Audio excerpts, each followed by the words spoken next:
I have $5 in there. I haven't even fed my family. What are we gonna eat? So I, This this is Mignon, and she has one of the most incredible stories that I've ever heard. Now she was down to her last $5, drowning in debt, and one day she heard on the radio this guy talking about one of the ways to get out of debt is to sell your stuff or have a bake sale. Only problem was she had already sold all of her stuff so she could move to Memphis.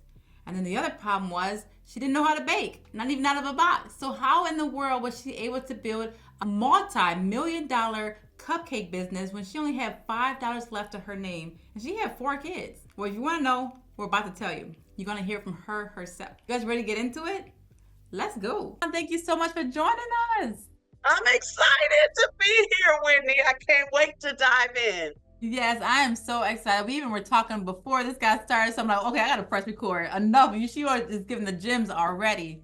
But let's get right to it. So I want to hear about your story. Like, how in the world are you? First of all, do you get to the point where you only have $5 to your name, and then how do you build that on to $1 million business? So I know that's a mouthful to even ask, but can you give us a overview of how this all went down? Yep. I'll try to give you the truncated version so that we Yeah. can get to what they want to hear and Right. then ship them over to my book because there they can get the whole entire story. But Yeah. we were drowning in debt. We were losing everything that we had. There were days, many days, that I lived in my home without electricity because we couldn't afford it. So we were running our house on a generator. So I like to refer to him as my husband. Used to go out and, and make enough money for today. That was when cash was still more readily, passed out, right? And then Yeah. we would get money for the generator so we could run our house. Wow. And And when you so say I we, how many of you is it at the time when you say we? so at the time there are 6 children. So Wow. it's a family of 8. And of the ones living at home at the time, I think there were 4 living at home Okay. at the time. So I would stay at home all day in the dark so that I could save up the gas so that when my children got home, they would have the light of the kitchen or something to do homework. Or if we all got together around the one TV, they could turn all the lights off and, watch the antenna, watch something on TV or um, watch a pre-recorded show. Because back then, movies still were on DVDs, on discs. Oh yeah, yeah, yeah. So they could watch a movie or something like that. So I would sit in the house all day. I was an avid listener of Dave Ramsey. I grew up on radio. My mother was a fan of talk radio. So NPR, Okay, yeah. Paul Harvey, the rest of the story, those are things I grew up listening to. So as I traveled from city to city living, I would always look for whoever was the personality that people were following. And one day I ran across this show where people were screaming, "We're debt free." And I wanted that.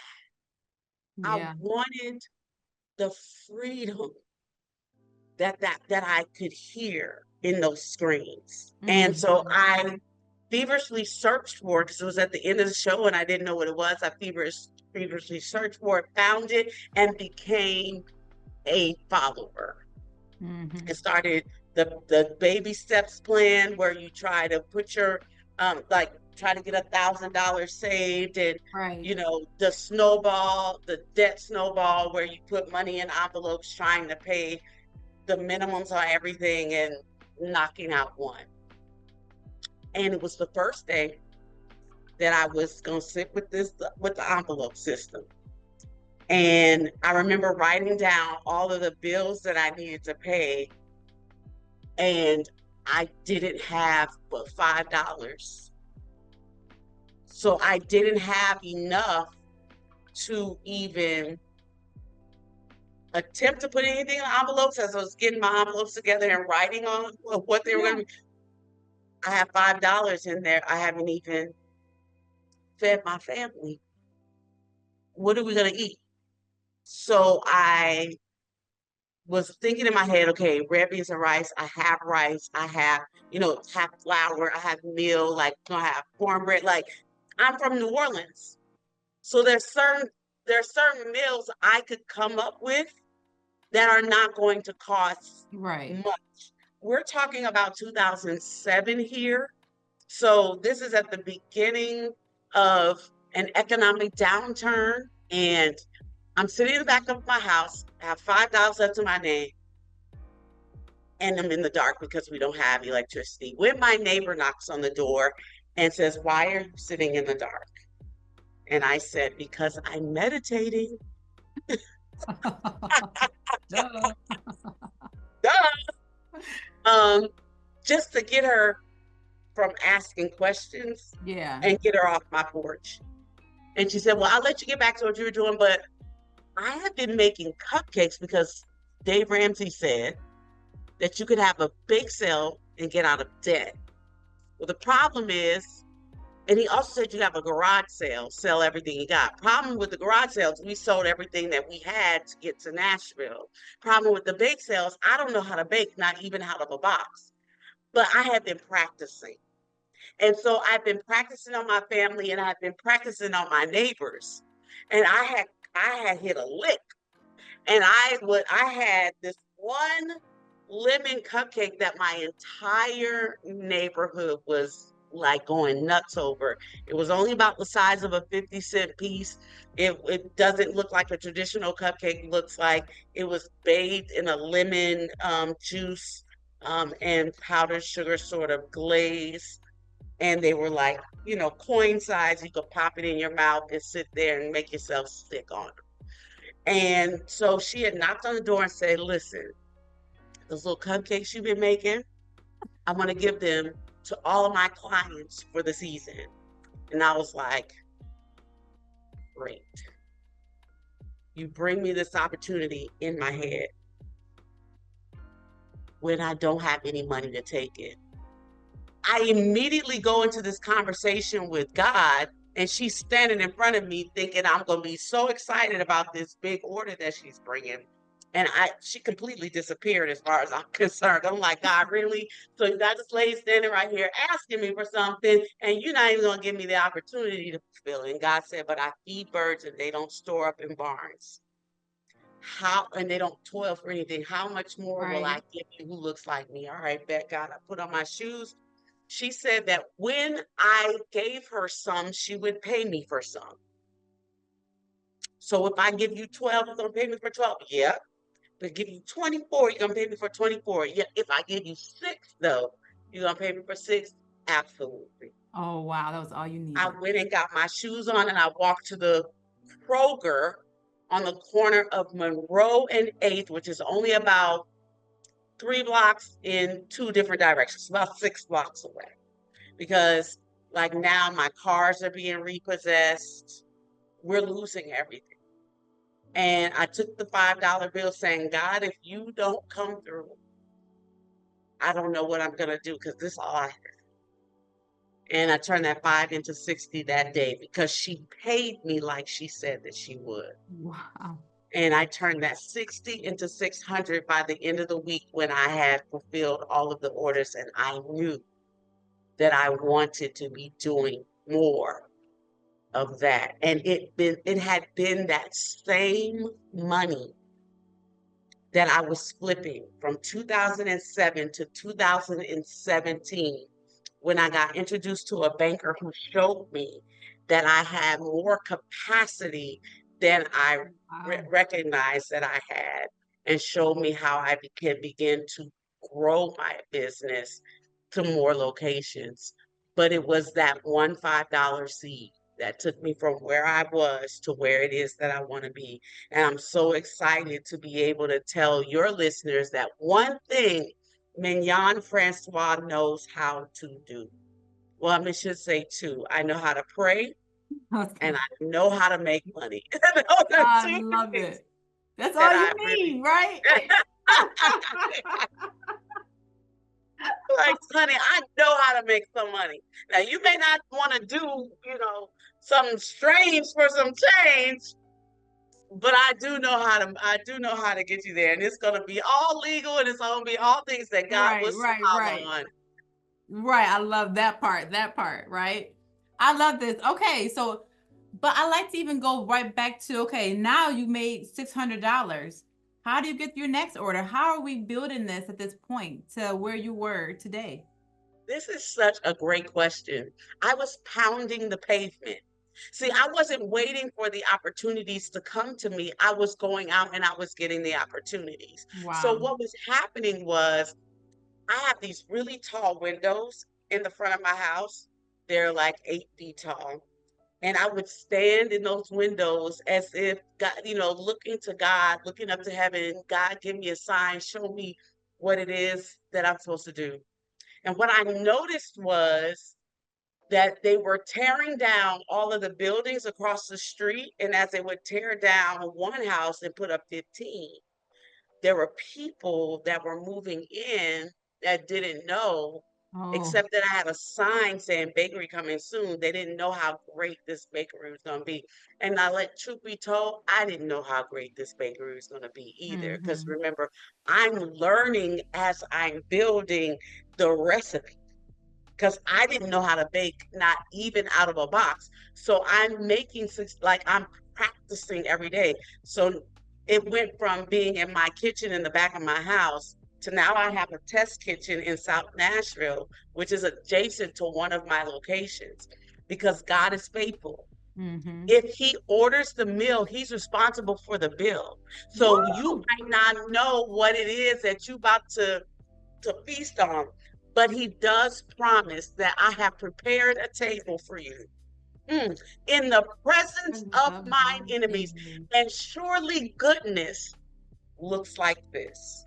And Wow. what I love about the table that God has offered, that He's prepared for us in the presence of our enemies, He doesn't just prepare a table in front of you in the presence of my enemies. He also prepares a table in front of your relatives and the people who love you, your Mm-hmm. girlfriends and your Right. friends who say, "Girl, why are you doing something crazy again? I guess we going on another adventure with you." Because one of the things my friends know is that I'm going to pray it into existence, and it doesn't matter if it looks like crazy because I believe there's a thin line between what looks like crazy and the Holy Spirit.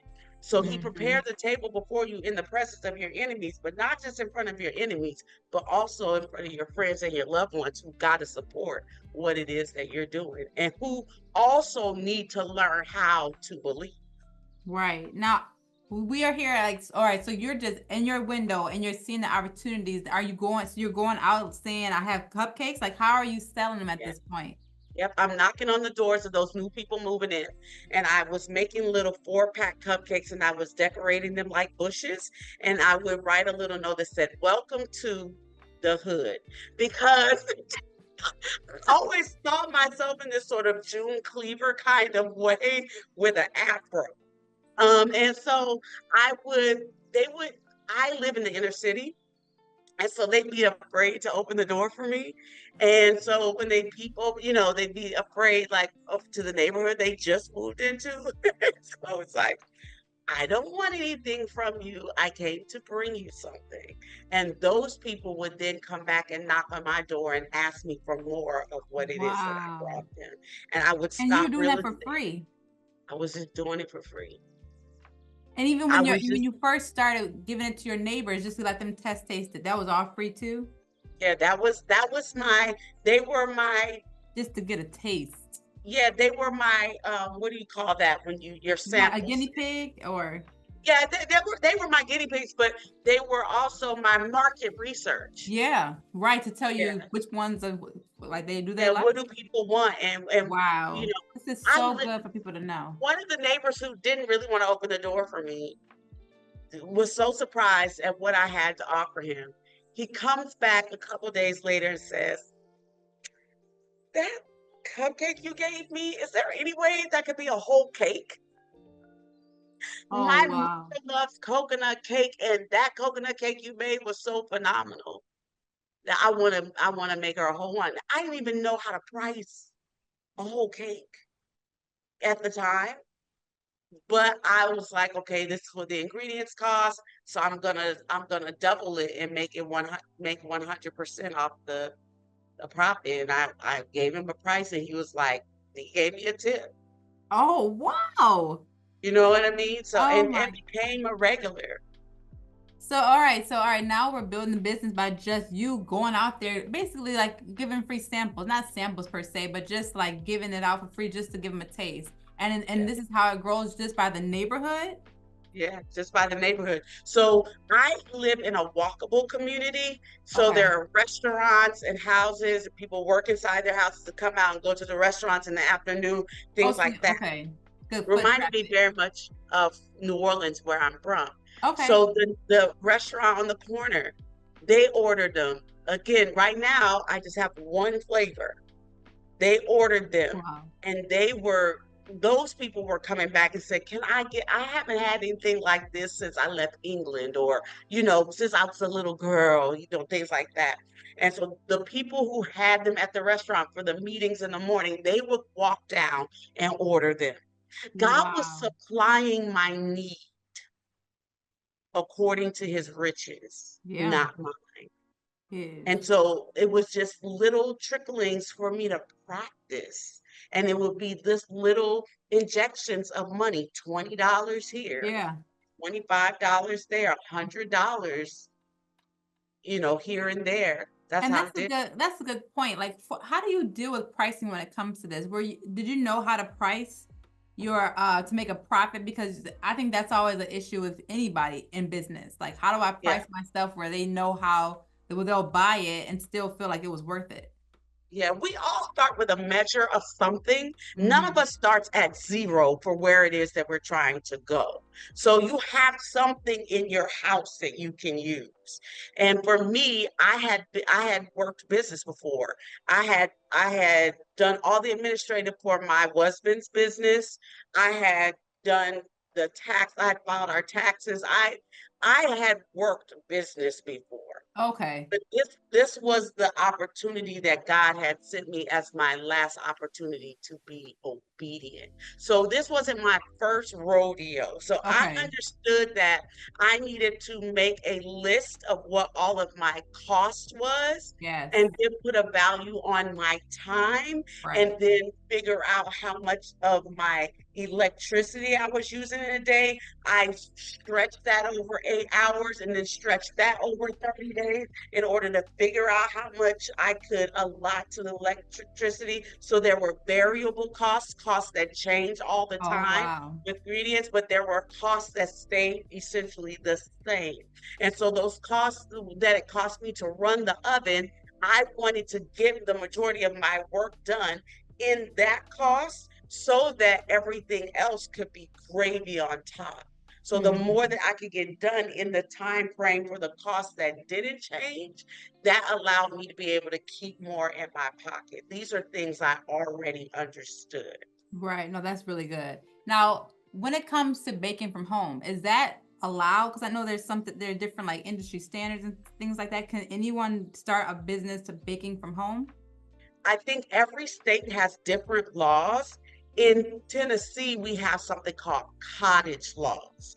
So Mm-hmm. I had all of um, listen, I didn't even know it when I got this house. I just bought this house to have a place to raise my family. I didn't know that God was going to give me this house as a place to not only feed my family, but Right. feed generations to come. So there were certain things about the house that made it a viable location for me Oh to be able to start a wow. business. It had its own entrance. So there were Okay. two front doors to the house. So then the bakery had its own entrance, and we had an entrance to our front door. And then there was then a place to build out a separate kitchen. Well, you don't need a lot to create a kitchen. You need a sink, and if you're doing a bakery, if you look behind me, I essentially have Wow. there's a refrigerator. you know, and this, like I said, you can't see all of what it is. other rooms and things in here, but this is just the part that's the test kitchen. So I had all of the makings or everything I needed to begin. And here's what I hope your listeners will hear. When we're coming up with these great and amazing ideas, Whitney, we're dreaming of all the things that we're going to need. But Mm-hmm. everything that you need one day is not the stuff you need on day one. Because on one day, I knew I was going to need commercial ovens, commercial Yes, I love it. refrigerators. I was going to need a three One day. compartment sink and all that kind of stuff. I didn't need those things on day one.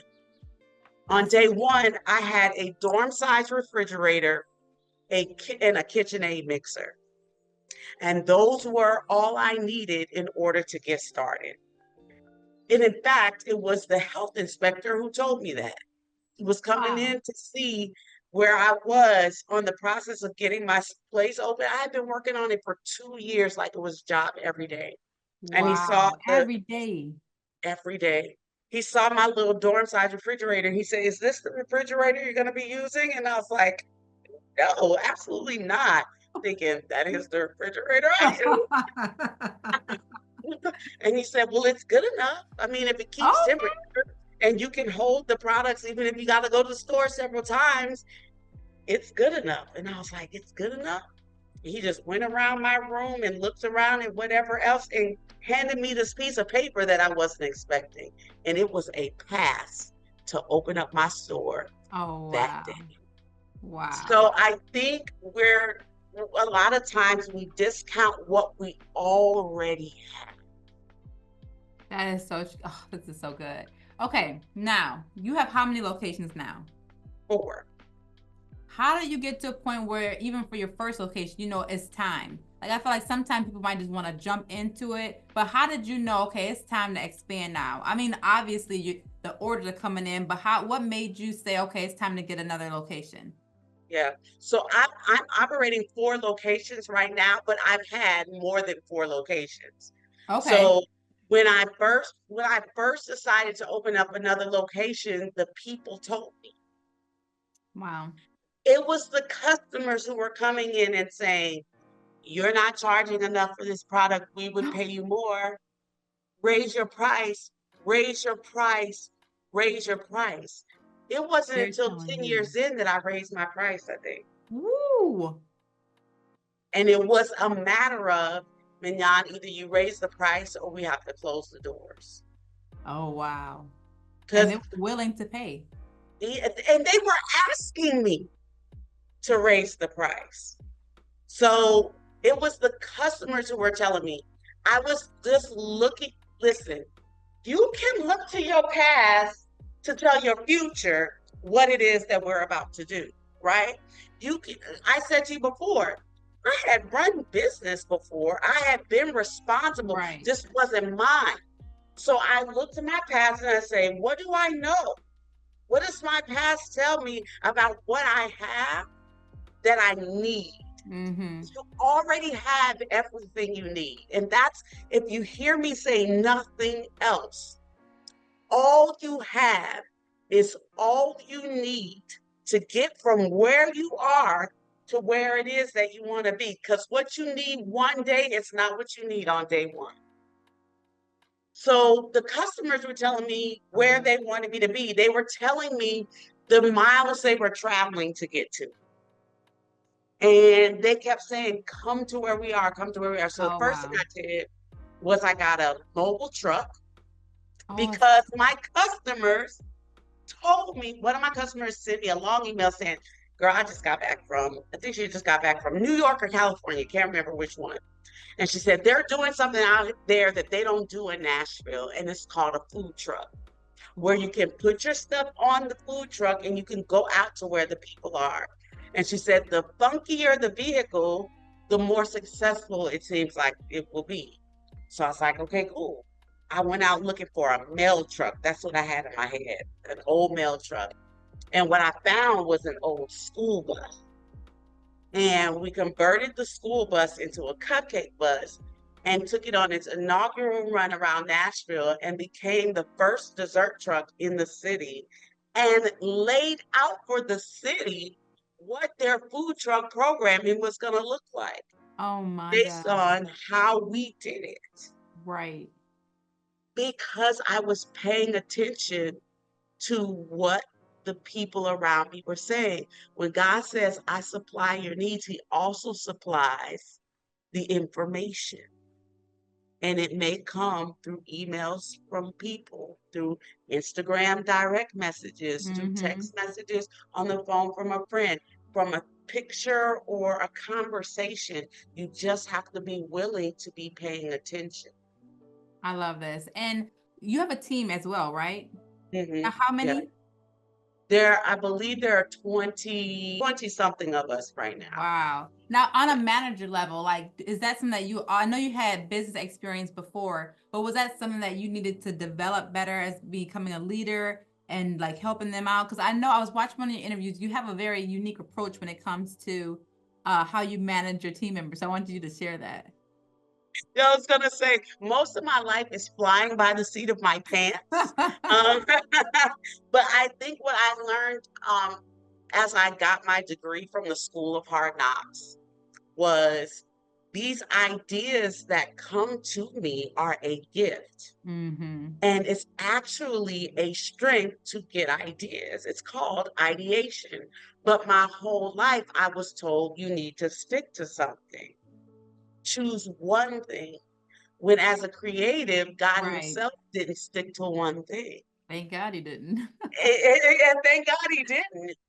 So the way that I lead my team is they know that I am not their boss, I am their client. So, you know, we it's always a challenge when we get somebody new leading on the team. They don't want to get in trouble at work. I'm like, you can't get in trouble at work, A. B, I'm your client and you tell me how it's going to be or what needs to happen. Because if I'm the smartest one in the room, I don't really need to be in the room with you. Right. So I need other people who can bring Wow. information to the table so that we can get better. So I love it. I love working with young people mostly because I believe the Bible says a little child will lead them. So what a child is kind of based on where you are, right? Like my oldest child is 38 years old. See, he's still a child to me, Mm. to someone else, to his son, he's the leader, right? But to me, he's a child. And so a little child will lead them. So I love being around young people, but it's from the standpoint of them knowing that I am their client. And so as such, they can't get fired, but I can take my business elsewhere. Oh, I love that. I love that. Oh, wow.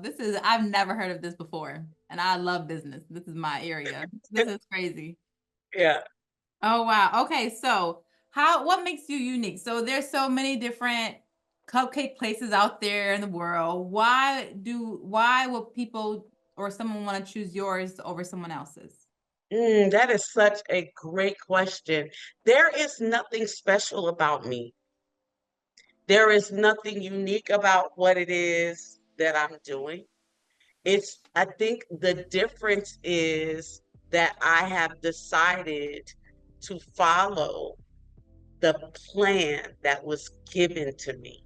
Wow. And that's why it's successful. I was being awakened at 3:17 every morning, being invited into this journey by God Himself, saying, if you will do everything that I'm teaching you, then you will be prosperous and successful.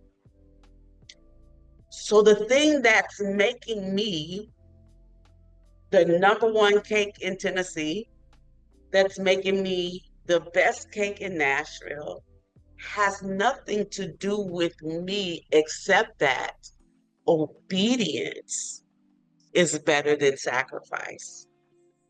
This is me being obedient to what God told me to do. Wow. And it goes back to what I said to you in the beginning. If God orders the meal, He's responsible for the bill.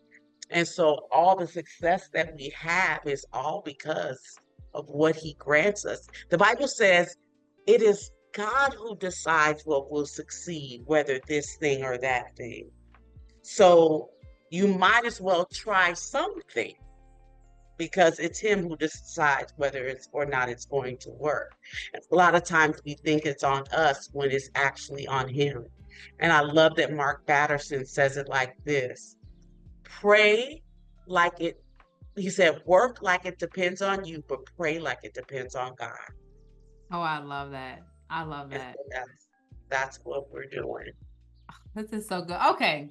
So there's obviously a book in you, and there's actually something we can purchase because this is way too good. So what is the book? And can you tell us a little bit what's all in it?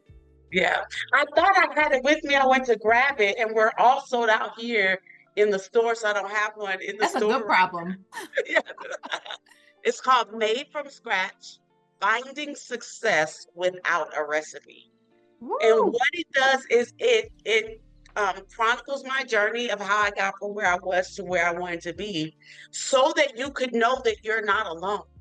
Because a lot of times we're afraid to be transparent about what we're going through. We want nobody to know our business. We don't want anybody to know that we're sitting in our houses without water, Yeah. and we don't know what we're going to eat, and that we wouldn't stand on a corner with a sign that says we will work for food, but we actually are doing that, working just for food. And so, Mm. I think so. The book is all about how I got through the most challenging times. And then I start spelling out for you prescriptively how I did it. So I take you through the scientific method as I was a science major in college. Oh I wow. take you through the process of quitting and how I quit on so many things that God gave me before this one thing that He said, this is the last thing I'm giving you. If you quit on this, you're not getting anything else. So there was the ultimatum that God gave. And then going down to what I said to you before, obedience is better than sacrifice and what that looks like. So this is all about how I did it and now how you can do it too. With nothing, from nothing, losing everything from scratch. Oh my gosh, I'm buying the book. Okay, we're gonna have the book in the description of this video. This was amazing. I love it so much, and I know you have something else because I'm really big about. I don't like to leave any other questions for my audience. I want them to be able to get all their answers, their questions answered in my videos. So if there's something that I wasn't able to ask, she has an actual hotline, or how does it where you can actually I text love that her. you put it. Yeah, I love that you put it like that. It is like Yeah. a hotline. Yeah. Okay, yeah. Yeah, so it's my texting community where they can text me questions about things that they are up against as they're building their business. And so I answer them personally every single day. So if they decide to come in and join, they'll have to forgive me because I am a very early riser. So Oh, so you'll be you might responding be getting early. you Hey, might they be gotta getting get a text all at they 5 care is a.m. getting their question answered. So that's all that matters anyway. So I love it. So you guys have any other questions that I didn't get to ask? You can ask her. I'm gonna put the links in the description below. And Mignon, thank you so much. This was amazing. I just thank you for being obedient, and just your success is helping so many people. So I thank God for you. Thank you so much, Whitney. I want to just leave one thing with them. My Yes. favorite place to hang out is on Instagram. So I have a community there called the Made from Scratch community. It's totally free for people just to jump in and join. But for those who really want to build something and feel like they're stuck and need their questions answered, the texting community is also available for them, and it's also available for free. And then for those who just want to collide with me at 3 o'clock in the morning, then Made from Scratch is available everywhere that books are sold online. Mostly, I think the best place to find it though is Mm-hmm, yeah, we all got the one-click purchase. So all right. Well, as always, thank you guys for watching. Have a great day. All the links will be in the description below. Have a good one.